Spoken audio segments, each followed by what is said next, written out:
ফরজ না সুন্নত?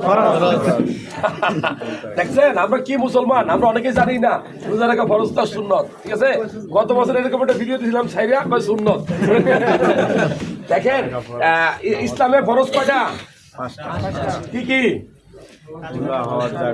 মানে প্রথমে কি ঈমান নাকি? ঈমান আনতে হবে নাকি? এরপরে কি? নামাজ, এরপরে কি? রোজা, এরপরে কি? সামর্থ্য থাকলে যাকাত, এরপরে কি?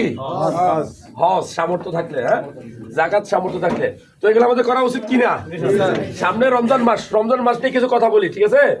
কারণ কিছু কিছু মানুষ প্রশ্ন করে বা কিছু কিছু মানুষ রোগের ভাব দেখায় যে আমার গ্যাস্ট্রিক, আমার আলসার, আমি রোজা রাখি না, রোজা রাখতে পারি না, এরকম আছে না? আবার দিন শেষে এরা বিড়ি খায়, এরকম মানুষ নাই? বিড়ি হলে এখন ভিটামিন। মনে রাখবেন একটা সুন্দর কথা মনে রাখবেন, গবেষণায় বলে যেই মানুষগুলো রোজা রাখে 1 মাস রোজা রাখার পরে তার চেহারা সুন্দর হয়, তার শরীরে রক্তের পরিমাণ বাড়বে। কারণ কি জানেননি? তার শরীর সুস্থ হবে। কারণ কি জানেননি? গবেষণায় বলে মানুষের শরীর সবসময় খাবার খুঁজে। কি খুঁজে? মানুষের শরীর সবসময় খাবার খুঁজে। যখন আপনি ফাস্টিং থাকবেন, আপনি রোজা রাখবেন, আপনি 10 থেকে 12 ঘন্টা না খেয়েই থাকবেন, তখন আপনার শরীরে যে সুস্থ কোষগুলো আছে না, শিশুগুলো আছে না, এগুলা অসুস্থ খাবার তো পাবে না, খাবার তো খাচ্ছেন না, ঠিক কিনা? তখন এই শরীরের যে অসুস্থ কোষ যেগুলো থাকে সেগুলোকে ভক্ষণ করে খেয়ে ফেলে। এটা সিস্টেম শরীরের।